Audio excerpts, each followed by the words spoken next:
Sta bene, è monitorato in sorveglianza attiva in diverse fasce orarie e questa mattina è stato sottoposto ad alcuni prelievi di sangue secondo un protocollo disposto dal Ministero della Salute, eseguiti da un medico del Servizio Igiene e Sanità Pubblica e da un infermiere territoriale dell'ULSS 6.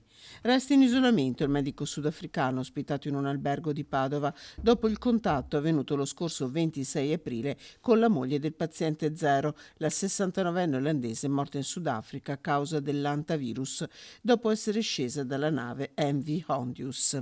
4 le persone sbarcate in Italia dall'aereo della KLM diretto in Olanda con scalo a Roma, dove per pochi minuti è salita la donna. 2 sono giovani marittimi, uno campano, l'altro calabro, entrambi sottoposti a quarantena obbligatoria.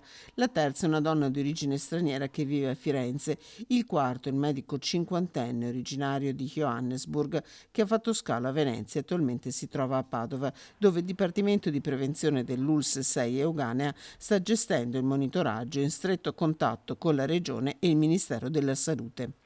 A Tenerife nel frattempo è stato completato lo sbarco dei 147 passeggeri della MV Ondius. Tra i passeggeri scesi dalla nave in quarantena nei paesi d'origine si sono aggravate nella notte le condizioni di una cittadina francese che presentava sintomi ed è risultata positiva al virus, mentre, seppur positivo, è asintomatico un cittadino statunitense. Nessun allarme per il Veneto, ribadiscono le autorità regionali. Dal Ministero della Salute è attesa una circolare. Nel frattempo, l'Organizzazione Mondiale della Sanità ha diffuso una guida sulla gestione dei contatti, 42 i giorni di sorveglianza attiva per i contatti ad alto rischio.